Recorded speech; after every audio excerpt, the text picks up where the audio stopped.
시편 10편 4절입니다. 악인은 그 교만한 얼굴로 말하기를 여호와께서 이를 감찰치 아니하신다 하며 그 모든 사상에 하나님이 없다 하나이다. 아멘. 오늘 주일에 주시는 말씀의 제목은 앞에 보시는 바와 같이 하나님을 잊을 때입니다. 이걸 표현하자면 무신론이라고 표현할 수 있겠죠. 악인이 누구냐? 성경에서 말씀할 때 가장 악한 자는 하나님이 없다고 하는 자가 가장 악한 자입니다. 가장 명확한 진리를 부정하는, 하나님의 살아계심을 부정하는 자, 하나님이 없다고 생각하고 사는 자가 바로 성경에는 악인이라고 말씀하고 있습니다. 악인은 그 교만한 얼굴로 말하기를 여호와께서 이를 감찰치 아니하신다 하며 그 모든 사상에 하나님이 없다 하나이다.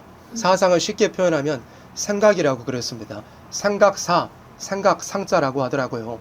그래서 모든 생각에, 삶을 살아가는 모든 순간순간의 생각마다 하나님을 결코 생각하지 않는 자들, 또 표현하자면 무신론적인 사상을 가진 그런 자들이 성경에서 규정하는 악인이라는 것을 우리는 분명히 알아야 합니다. 붉은 용은 온 천하를 꿰는 자라고 요한계시록 12장 9절에서 말씀했습니다. 요한계시록 12장 9절에 큰 용이 내어쫓기니 옛 뱀 곧 마귀라고도 하고 사단이라고도 하는 온 천하를 꿰는 자라, 이렇게 나와 있습니다. 계시록 12장은 이제 앞으로 있을 일에 대해서 말씀했는데, 그때 있을 일을 보려고 계시록 12장 이 구절을 편 건 아니고 붉은 용에 대해서 보고자 이 구절을 앞에 펼쳐놨습니다. 붉은 용이 어떤 자냐면 공중의 권세를 잡고 지금도 온 세상에 아주 큰 영향력을 끼치고 있는 자가 바로 붉은 용입니다. 그런데 붉은 용의 정체를 살펴보니까 옛 뱀, 곧 마귀라고도 하고 사단이라고도 하는 자라 그랬습니다.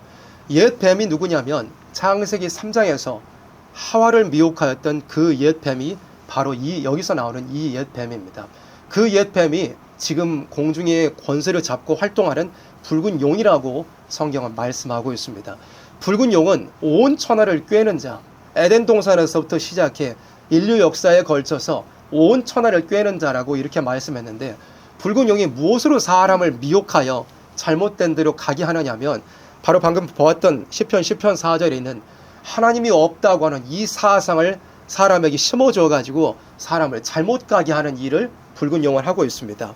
곧 무신론 사상을 가지고서 사람을 미혹해서 사람을 악하게 만들고 사람을 잘못 가게 만들고 있다는 것을 성경은 말씀하고 있는 겁니다.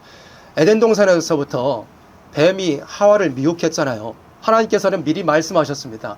동산 중앙에 있는 선악을 알게 하는 나무의 실과는 너희가 결코 먹지 말아라. 절대 먹지 말아라. 먹으면 어떻게 된다고요? 정령 죽으리라 말씀하셨습니다. 그걸 먹는 것은 하나님의 법을 어기는, 하나님의 명령을 어기는 죄고, 그 죄의 결과, 죄의 보응으로서 결코 죽으리라, 정령 죽으리라고 하나님 말씀하셨습니다. 뱀이 찾아와서 사람 하와를 미혹했어요. 너희가 먹어도 죽지 아니하리라고요. 법을 어겨도 그게 죄가 아니야. 그리고 그 죄의 보응도 없을 거야 라고 사람을 미혹했던 것이 옛 뱀, 마귀, 사단이었던 겁니다. 하나님께서 세워놓으신 그 절대적인 기준, 하나님의 법을 무시하고 하나님께서 내리시는 그 죄의 보응이 없다고 이야기하는 그런 사상을 심어주는 것이 옛 뱀의 에덴 동산에서부터 시작된 활동이었고, 지금 이 마지막 때까지도 붉은 용은 공중의 권세를 잡고 사람들을 변하지 않는 그 무신론이라는 원리로 사람들을 잘못된 대로 이끌고 가고 있는 겁니다. 하나님도 없다. 하나님의 법도 필요 없다. 또 법을 어기는 것이 죄가 아니다. 그리고 그 죄의 보응도 없을 것이다. 쉽게 말하면 하나님 안 섬기고 예수 안 믿어도 신앙생활 안 해도 상관없다. 하나님은 없고 하나님을 섬기지 않는 것도 죄가 아니고, 그리고 그 죄에 따라오는 합당한 보응도 절대 없다. 그러니까 지옥도 없다는 얘기입니다. 하나님이 없다. 죄도 없고 심판도 없다. 선과 악을 가르는 절대자도 없고, 그리고 뭐 자기의 기준에 따라서 심판할 만한 그런 하나님도 절대 없다. 그러니까 너희는 너희 삶을 너희의 기준대로 살고 너희가 원하는 대로 살아가라 라고 이야기하는 게 붉은 용, 마귀, 사단, 옛 뱀이 지금 사람들을 미혹하는 그런 방법입니다. 계시록 13장 8절 말씀에 보면 죽임을 당한 어린 양의 생명책에 창세 이후로 농명되지 못하고 이 땅에 사는 자들은 다 짐승에게 경배하리라 그랬습니다. 이 말씀도 이제 앞으로 이루어질 일인데, 이 말씀을 보고자 하는 것은 마지막 때가 되면 붉은 용이 사용하는 짐승, 곧 이 세상의 나라, 짐승은 나라라고 그랬잖아요. 붉은 용은 이 땅에서 나라를 이용해 가지고 사람들을 잘못된 길로 이끌어 간다고 성경에 이미 말씀했습니다. 이미 그 말씀도 이루어지고 있는 현실에 있고, 계시록 13장의 이 말씀은 후 3년 반이라는 시간이 마지막 때에 이제 되면 온 세상에 사는 사람들이 다 붉은 용이 사용하는 짐승 앞에 경배할 거라고 말씀합니다. 붉은 용은 무신론으로 사람을 미혹한다 그랬잖아요. 그리고 붉은 용이 사용하는 짐승도 말 그대로 그 어휘의 의미대로 사람들을 짐승화시키는 일을 하는 것입니다. 짐승은 영의 활동이 필요 없습니다. 짐승은 그렇게 창조되지 않았습니다. 근데 사람에게는 사람으로 지음받은 것이므로 영의 활동이 있어야 마땅한 겁니다.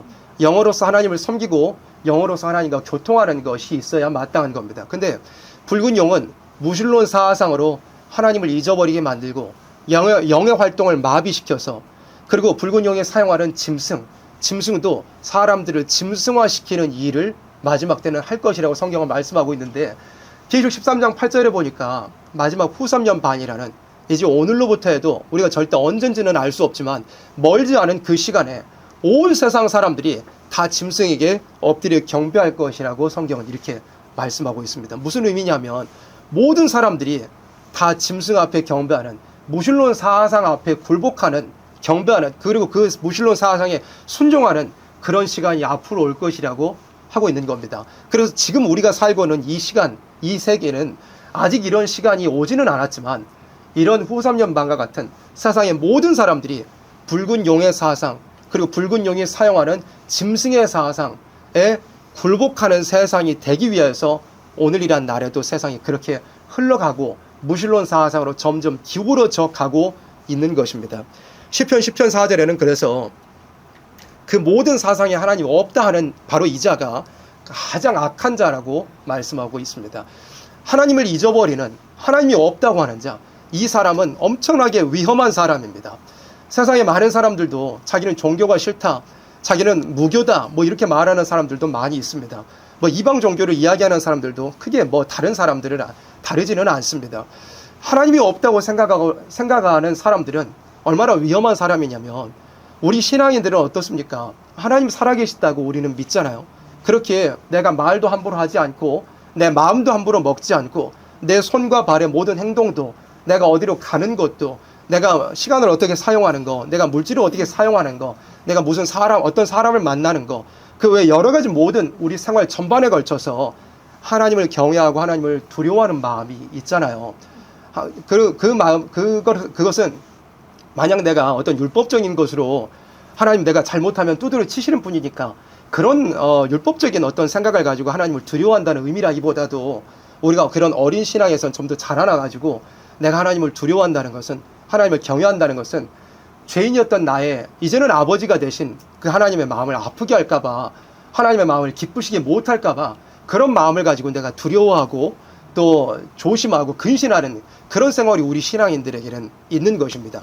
그런데 붉은 용이 이 세상 모든 사람을 미혹하여 무신론 사상을 심어주는데, 그 무신론 사상이라는 것은 얼마나 큰 위험성을 가지고 있느냐면, 하나님이 없다, 아무도 나를 지켜보지 않는다, 선과 악의 절대적인 기준은 없다, 그러니까 내가 뭐 사람이 보지만 않는다면 무슨 죄를 저질러도 아무 상관이 없다, 누가 나를 뭐라고 할 거냐, 누가 내가 이 잘못을 저지른 것에 대해서 심판할 것이냐, 하나님이 없다고 생각하는 사람은 아주 그런 큰 위험성을 가지고 있습니다. 더 쉽게 설명하자면 사람 안 보면 죽여도 상관없는 겁니다. 아무에게도 들키지 않는다면 죽여도 상관없다는 거죠. 하나님이 없는데, 누구도 나를 지켜보고 있지 않는데, 아무에게도 들키지 않는다면 누구든지 속일 수 있는 겁니다. 온갖 거짓말, 온갖 괴우를 다 저지르고 버려낼 수 있는 겁니다. 누구도 나를 보고 있지 않는데, 들키지만 않으면 되는데, 들통만 나지 않으면 되는데 누가 나를 뭐라고 할 거야.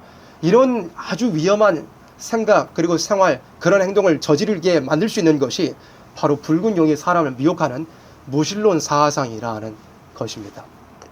그래서 온 세상은 지금 붉은 용의 꾀임에 넘어가 하나님을 잊어버리는 방향으로 가고 있다는 것을 우리가 알아야 됩니다. 국가가 하나님을 잊어버릴 때는 어떻게 될까요? 악한 정책을 마음대로 펼쳐낼 겁니다. 하나님을 인정하지 않는 국가가 된다면 참된 교회를 핍박하는 그런 국가가 되기도 하겠지요.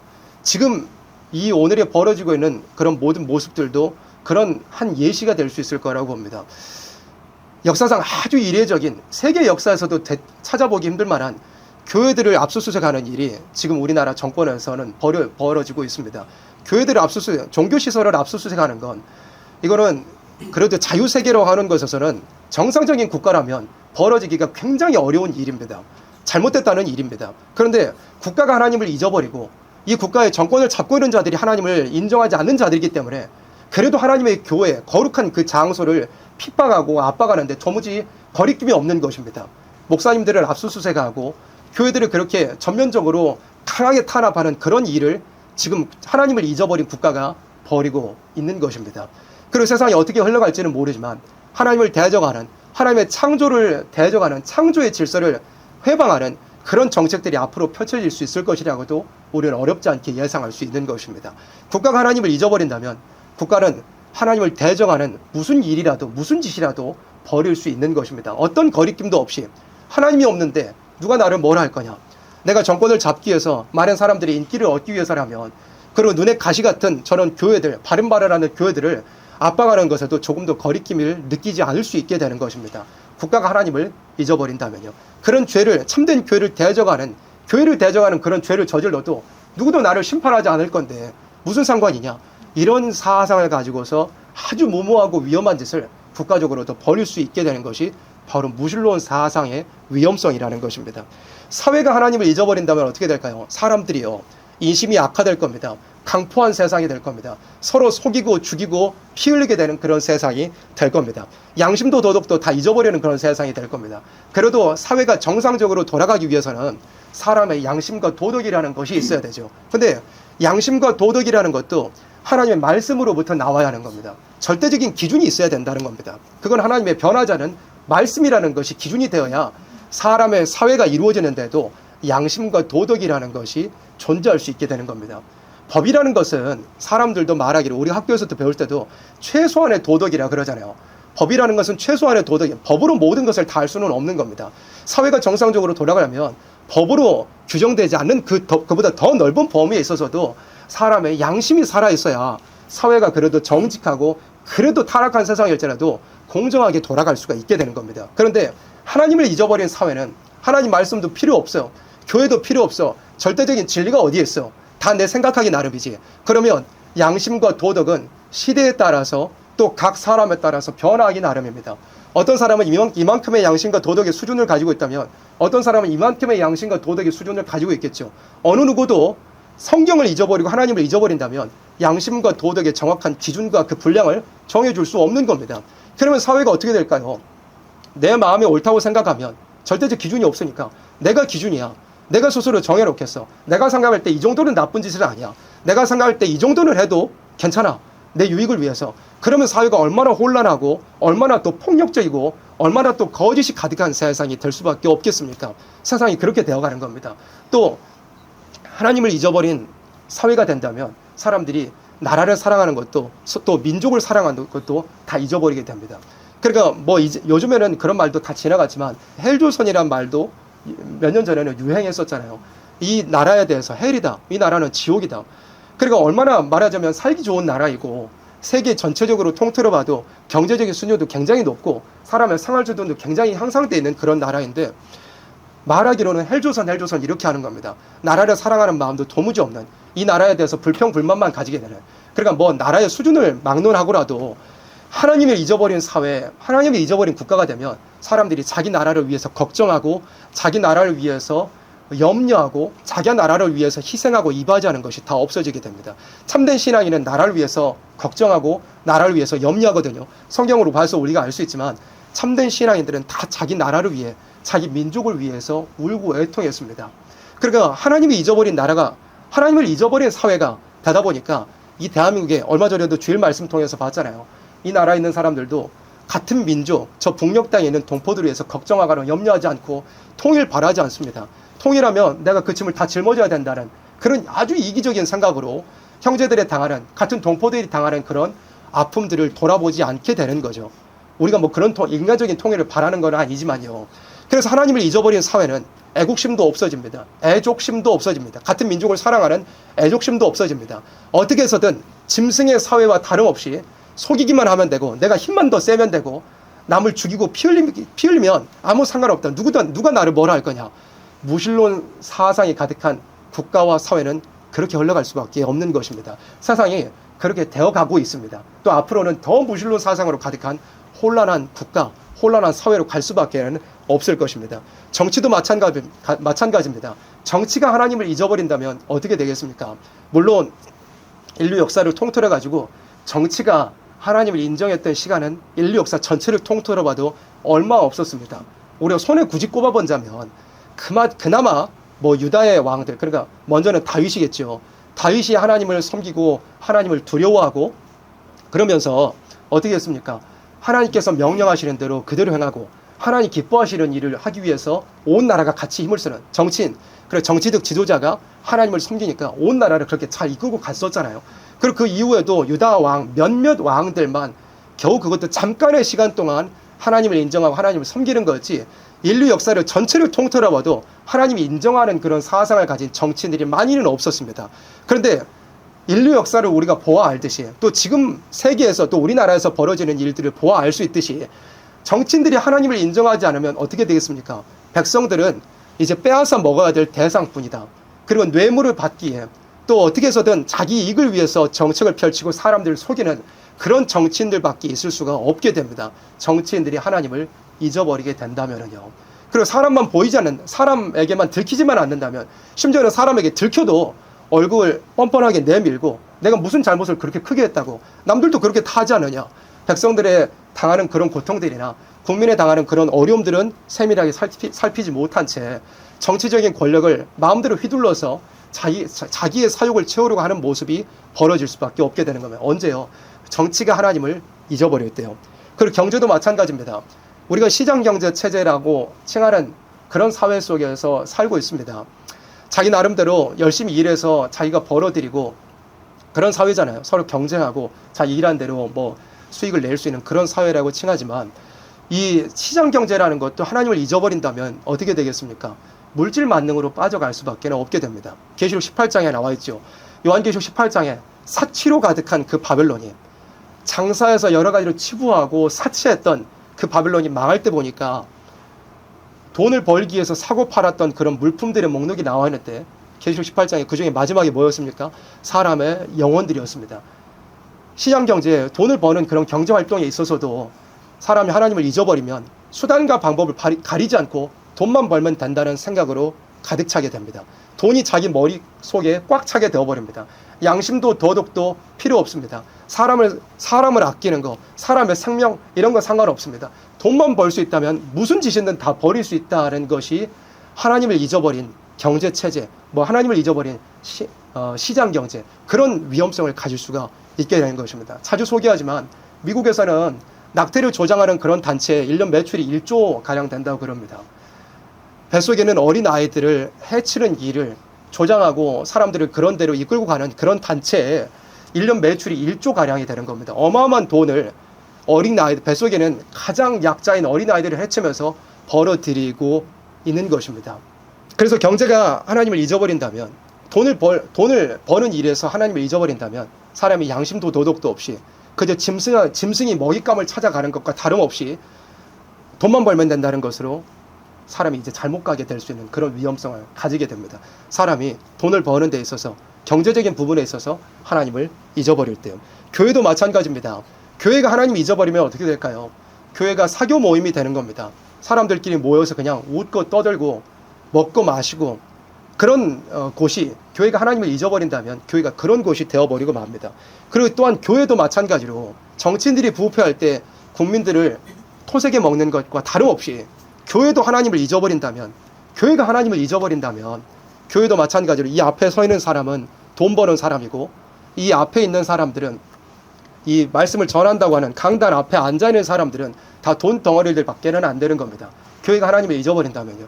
교회가 앞에 이제 말하자면 교인들은 비나이다 돈 잘 벌게 해주시기를 비나이다 하고 어떤 세상의 물질적인 것만을, 하나님을 잊어버린 채 이 세상에 눈에 보이는 유물적인 것들만을 위하여서 빌기 위해서 오는 그런 교인들이 되어버릴 수밖에 없고, 그리고 앞에서 말씀을 전한다고는 이 강단에서도 다 앞에 있는 사람들, 그러니까 강단 앞에 앉아있는 교인들이 다 자기의 어떤 물질적인 수익을 가져다 두는 그런 사람들로밖에 보이지 않게 되는 겁니다.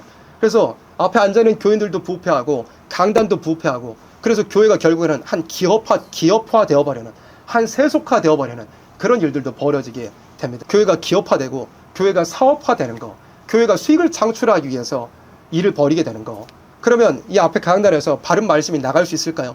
회개를 촉구하고 죄를 책망하는 말씀이 나갈 수 있을까요? 그럴 수 없잖아요. 왜? 사람들 도망가 버리잖아요. 수익이 떨어지게 되잖아요. 수익성이 떨어지게 되는 겁니다. 그러니까 강단에서도 바른 진리의 말씀이 전해질 수 없고, 생명을 살리고 영혼을 깨우치는 말씀이 전해질 수가 없게 되어버리는 것입니다. 그 대신에 세속적인 것들이 많이 들어오고, 인본주의적인 것들, 인간의 지식을 열심히 따라가는 그런 일들이 교회 안에서도 벌어지고, 참된 생명을 살리는 그런 일은 없게 되어버리는 것입니다. 교회 안에 앉아 있어도 영들이 다 죽어버리게 되는 일이 벌어지는 겁니다. 교회가 하나님을 잊어버린다면요. 가정에서도 마찬가지입니다. 가정이 하나님을 잊어버린다면 어떻게 될까요? 가정에 필요한 것은 뭐냐면, 하나님께서 처음 창조하실 때부터 가정을 이루기를 원하셨잖아요. 한 남자가 부모를 떠나 그 아내와 연합하여 한 몸이 될지라. 그 말씀 안에는 남녀가 부부가 되고 가정을 이룬다는 것은 절개가 있어야 돼, 정절이 있어야 된다는 걸 의미합니다. 한 남자가 부모를 떠나 아내와 연합하여 한 몸을 이룬다는 것은 정절이 있어야 되고, 또 성결해야 된다는, 성남 성녀가 만나 아름다운 가정을 이루어야 된다는 그런 의미가 있습니다. 그런데 하나님을 잊어버린 가정이 된다면 어떻게 될까요? 절개도 정절도 없는 것입니다. 그러니까 지금 대한민국 안에서도 벌어지는 일들을 보세요. 가정이 이루어졌다가도 파괴되는 것이 왜 그렇습니까? 가정이 하나님을 잊어버리기 때문에 그렇습니다. 하나님을 잊어버린 가정에는 그런 아픔이 닥쳐올 수밖에 없는 것입니다. 그런 파괴가 닥쳐올 수밖에 없는 것입니다. 또한 가정 안에서 하나님 명령하신 대로 생육하고 번성하라, 또 말라기 성경에 경건한 자손으로 길러내라고 말씀하셨잖아요. 그러면 가정 안에는 부모가 자식을 사랑하는 것도 있어야 하고, 잘 또 교육하는 것도 있어야 하고, 또 자식들이 성경 말씀에 10계명에서부터 말씀한 것처럼 부모를 잘 섬기고 부모를 공경하는 것도 있어야 하는 겁니다. 근데 이 시대는 어떻나요? 가정이 하나님을 잊어버리므로 부모도 자식을 바로된 길로 인도하려고 하지 않죠. 부모가 자식들을 다 방치해놓고 그 타락한 본성을 가지고 태어난 아이들을 네 원하는 대로 마음대로 하가 살아, 내가 다 지원해 줄게, 이런 삶들이, 이런 가정들이 다 되어버리고 만 겁니다. 그리고 자식들도 부모를 공경하는 것이 없잖아요. 부모를 공경하면 땅에서 잘되고 장수하리라는 하나님의 말씀, 그게 나와 무슨 상관이냐. 그리고 부모는 나에게 뭔가 나를 억압하는 존재, 나를 가로막는 존재, 그런 식으로 자녀들이 부모에 대해서 좋지 못한 생각을, 그러니까 효성을 잊어버리는, 하나님을 인정하는 가정이라면 부부간의 절개도 있어야 되고, 부모가 자식을 향하여, 자식이 부모를 향하여 아름답고 성경적인 관계, 가장 축복을 받기에 좋은 그런 가정의 모습이 이루어져야 되는 건데, 가정이 하나님을 잊어버린다면 그렇게 되는 것입니다. 그리고 개인이 하나님을 잊어버린다면 또 어떻게 될까요? 가장 좋은 예시가 어떤 예시가 되느냐면 다윗의 한 예시가 될 수 있겠습니다. 아까 정치에 대해서 설명할 때는 다윗이 정치 지도자로서, 나라의 왕으로서 하나님을 잘 섬기고, 그러니까 하나님께서 명령하시는 것을 그대로 행하는 거의 신정 통치에 가까운 그런 통치가 다윗의 통치 시기에 잠깐 있었잖아요. 근데 다윗도 사람인지라 너무 크게 실수하고 넘어질 때가 있었습니다. 너무 큰 죄를 지었었죠. 그때 다윗은 하나님을 잊어버린 겁니다. 눈앞에 보이는 그 여인에게 홀려 스스로 미혹받아가지고 그 남편 있는 여인을 취하여 간음을 저지르고, 그 여인의 남편은 자기의 충성된 장수 중에 한 사람이었습니다. 그 장수를 전방으로 배치해, 최전선으로 배치해서 죽게 만들고 그 여인을 취하여 가지고 자기 아내로 삼는, 그런 참 흉악하고 잔인한 그런 짓을 벌였던 것이 다윗이었습니다. 근데 그 다윗이 왜 그런 일을 벌이게 되느냐? 가장 핵심적인 그런 원인은 뭐냐면 다윗이 하나님을 그 순간에 잊어버렸기 때문입니다. 하나님을 잊어버렸기 때문에. 그래서 하나님을 잊어버린 그 사람에게는 그 저지를 수 있는 그 죄의 범위라는 것이 엄청나게 넓고, 죄를 저지를 수 있는 가능성이라는 것이 무궁무진한 가능성을 가지게 됩니다. 하나님을 두려워하지 않는 사람은 그렇습니다.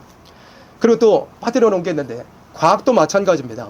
과학도 예를 들어서 하나님을 잊어버린다면 너무 큰 위험성을 가질 수 있게 되는 거예요. 과학이라는 건 원래 무슨 학문이냐면, 하나님께서 만드신 천지 만물을 하나님께서 이렇게 천지 만물을 만드셨구나. 하나님께서 만드신 세상에는 이런 원리가 있구나. 이런 걸 찾아내는 게 과학이라는 학문인 것입니다. 그래서 세상을 보고 발견할수록 하나님은 이렇게 위대하신 창조주시구나. 그런 걸 발견할 수 있어야 되는 게 과학이라는 학문인데, 이제 과학이라는 학문이 어떻게 됐습니까? 원래 생명을 살리고 하나님을 찬양하고 하나님의 창조 원리를 깨닫는 게 그게 과학이라는 건데, 지금 하나님을 잊어버린 이 과학이라는 것은 어떻게 되었습니까? 생명을 죽이는 일을 위하여서, 생명을 마음대로 또 자기들이 마음대로 조작해서 생명을 만들어내는 일을 위하여서, 또 사람 죽이는 무기 만드는 일을 위하여서 과학이라는 것이 얼마나 하나님을 잊어버린 채 잘못된 방향으로 악용되고 있지 않습니까? 그래서 국가로부터 개인에 이르기까지 모든 영역에 있어서 하나님을 잊어버린다면 가져올 수 있는 그 위험성이라는 게 너무나 크게 될 수밖에 없는 것입니다. 그래서 인종을 막론하고 국적을 막론하고 뭐 돈이 많든지 적든지 뭐 지위가 높든지 낮든지 상관없이, 또 나이가 많든지 적든지 상관없이 사람이 하나님을 잊어버린다면 어마어마하게 못된 짓을, 잘못된 짓을 벌일 수는, 또 잔인해질 수 있고 위험해질 수 있는 그런 일이, 무신론 사상을 사람이 가지게 된다면, 하나님을 잊어버리게 된다면 그렇게 되는 것입니다. 그래서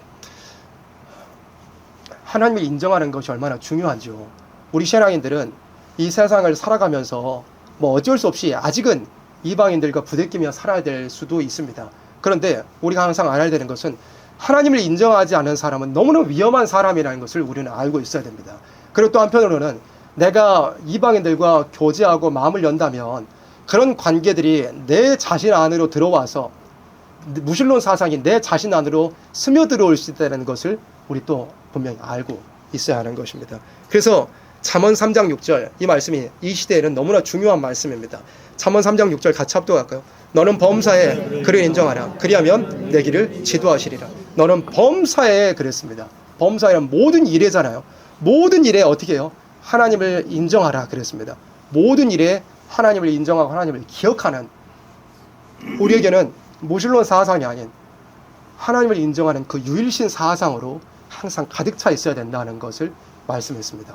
그래서 이 앞에서 설명한 대로 무신론 사상으로 사람들이 다 기울어지고 엄청나게 위험할 수 있는 그런 일들이 벌어지고 있다고 그랬는데, 그런 일을 벌이는 주된 그 주체는 누구냐면, 물론 공중에 있는 붉은 용이지, 아까 설명한 것처럼 세상을 꿰어서 잘못 가게 하는 그 주체는 누구냐면 바로 옛 뱀, 붉은 용, 마귀, 사단입니다. 근데 그 붉은 용이 이 땅에서는 누구를 사용한다 그랬죠? 마지막 때 사람들이 다 엎드려 경배하게 되는 그 짐승을 사용한다 그랬습니다. 근데 짐승은 뭐냐면 나라라고 그랬잖아요.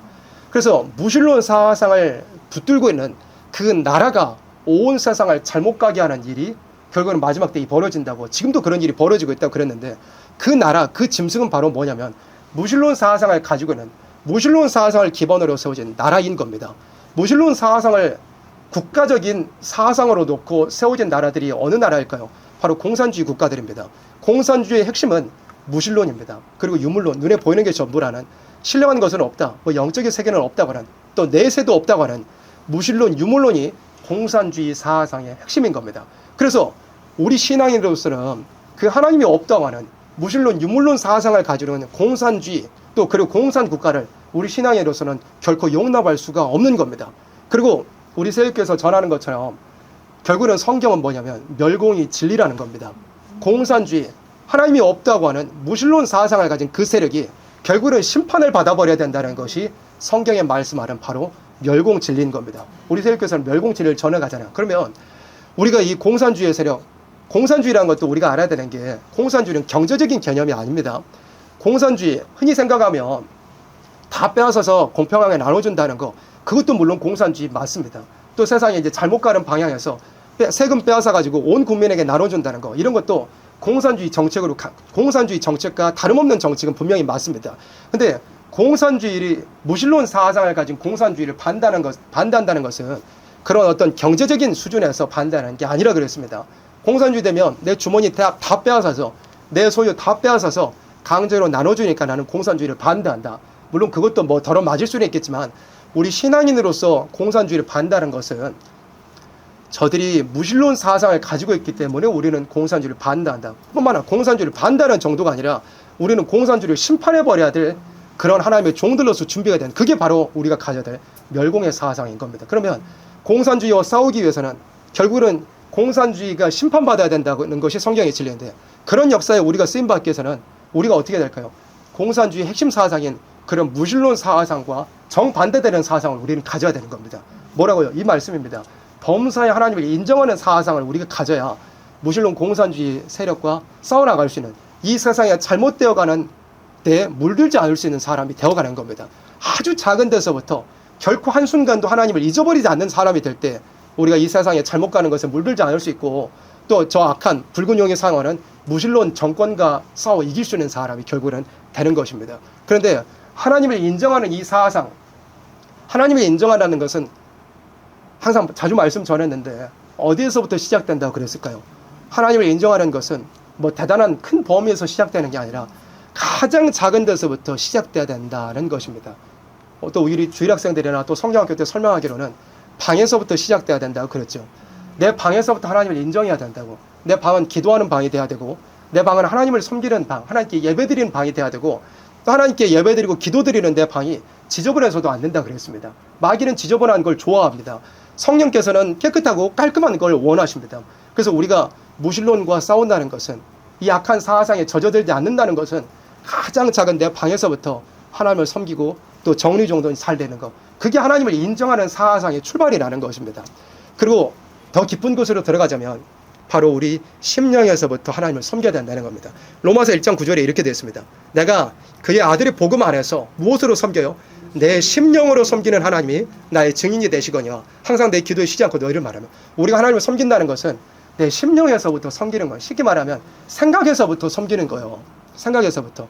내 모든 생각도 하나님이 싫어하시는 생각을 할까봐, 하나님께서 미워하시는 생각을 할까봐 두려워하는 겁니다. 그리고 이방인들은 아무도 안 보면 상관없이 하고 죽일 수도 있고 거짓말을 칠 수도 있고 도둑질할 수도 있고, 하나님을 인정하지 않는 무신론 사상을 가진 사람들은 그렇지만 우리 하나님 백성들은 어떻습니까? 아무도 보지 않아도, 아무도 신경 쓰지 않아도, 아무도 모르는 것 같아도 하나님께서는 나를 보고 계신다는 그런 두려운 마음, 경외하는 마음을 가지고서 내 마음 안에서부터 잘못된 막 먹지 아니하고, 혼자 있어도 나쁜 짓 하지 아니하고 하나님께 찬양하고 하나님과 대화하고, 그런 신앙인들 우리가 돼야 된다는 것입니다. 디모데후서 1장 3절에도 그랬습니다. 나의 밤낮 간구하는 가운데 쉬지 않고 너를 생각하여 무엇으로요? 청결한 양심으로 조상적부터 섬겨오는 하나님께 감사하고 그랬어요. 하나님을 섬기는 것은 이 양심으로부터 섬기는 겁니다. 그래, 하나님을 예를 들어서 섬기는 것은 우리가 물론 지식도 반드시 있어야 된다 그랬잖아요. 성경 말씀을 통해 하나님을 아는 지식도 있어야 되는 건데, 그보다 더 먼저 하나님을 섬기는 건 뭐냐면 내 양심으로부터 섬기는 겁니다. 그러니까 내가 하나님을 섬긴다 그러면 내가 우리가 이제 성경을 통해서 성경을 알아갈 때마다 아, 이게 죄였구나 알아가는 것도 덜어 있잖아요. 이게 내가 모르고 저질렀던 일인데 그게 알고 보니까 나중에 성경 보니까 이게 죄인 것도 깨달아지기도 하잖아요. 근데 그렇게 깨달아지는 것도 있기는 하지만 우리가 성경 말씀을 통해서 죄다 아니다 이걸 깨닫기도 전에도 내 정말 깊은 양심에서부터 하나님을 인정하고 하나님 앞에 바로 서보려고 하잖아요. 그럼 내가 아직 말씀을 모르는 단계에서라도 성령께서 내 양심을 주관해가지고 죄 짓지 않도록 막아주시는 일도 벌어져요. 그냥 내가 거리끼는 거예요. 내가 이 일을 하고 싶지 않은 거예요. 근데 나중에 성경을 보고 깨달아 보니까 아, 이게 잘못된 거였던 거예요. 그래서 성령께서 내가 아직 이 말씀을 알지 못하는 때였을지라도 성령께서 내 양심을 주관해가지고 죄 짓지 않도록 막아주셨구나. 이렇게 깨달아지는 일도 벌어지는 거예요. 있게 되는 거예요. 우리 신앙생활 하다 보면요. 또 시편 101편 2절에 보세요. 내가 완전한 길에 주의하오리니 주께서 언제나 내게 임하시겠나이까. 내가 완전한 마음으로 어디에서 행하여? 내 집안에서 행하리이다. 신앙이라는 것도 공적 신앙생활, 우리가 이렇게 모여서 함께 교회적으로 예배드리는 공적 신앙생활도 중요하지만 더 중요한 것은 뭐냐면, 똑같이 중요한 것은 뭐냐면 사적 신앙생활도 중요한 겁니다. 교회 문 열고 나가면 우리가 이방인으로 다시 바뀌어버리는 것이 아니라, 또 이방인처럼 살다가 교회 문 열고 들어오면 갑자기 신앙인이 되는 그런 것이 아니라, 우리가 교회 문 열고 안으로 들어와서 공적 신앙생활 이렇게 예배드리는 때나, 또 내가 집으로 돌아갔을 때 아무도 보지 않는, 또 여기 이렇게 같이 예배드리는 내 옆 사람이 보지 않는 내 집안에 혼자 내가 갔을지라도 내가 하나님 앞에 바로 서려고 하는, 내 양심으로부터 하나님을 대하는 그런 것이 바로 살아있는 신앙생활, 바로된 신앙이라는 것입니다. 또 시편 119편 101절에도 내가 주의 말씀을 지키려고 발을 금하여 모든 악한 길로 가지 아니하였으며 그랬습니다. 하나님을 인정한다는 것은 내 발도 금하고 또 내 육체도 금하여 잘못된 대로 가지 않고 또 잘못된 대로 시간 쓰지 않고 잘못된 데다 물질 쓰지 않고 그런 것이 하나님을 인정하는 삶인 것입니다. 또 시편 141편 3절에도 여호와여 내 입 앞에 파수꾼을 세우시고 내 입술의 문을 지키소서 했습니다. 그래서 우리의 입술로도 하나님을 두려워하는 것이 항상 있어야 된다는 의미입니다. 그래서 이 시간 말씀, 하나님을 잊어버릴 때 무신론 사상이라는 것은 너무나 위험한 겁니다. 하나님이 없으면 죄도 없고 심판도 없습니다. 무슨 짓을 저질러도 상관없다는 것이 무신론 사상의 잔인한 위험성인 것입니다. 세상은 그렇게 잘못된 대로 이끌려간다고 그랬습니다. 붉은 용이 온 세상은 무신론 사상으로 꿰고 있고 결국에는 짐승이 이 세상을 통치하는 후섭년 반이라는 시간에 온 세상 사람들이 다 엎드려 경배할 거라고 그랬습니다. 우리 신앙인들은 하나님을 인정하는 그런 사상, 범사의 하나님을 인정하는 그런 우리들이 되어서 저 무신론 세상에 물들지 아니하고 결국은 이 무신론 세상을 심판하고 주님을 인정하는, 여호와를 인정하는 것으로 가득하게 되는 아름다운 새시대 천년왕국의 촛불을 다 받아들일 수 있는 그런 우리들이 반드시 되어야 하겠습니다. 아멘.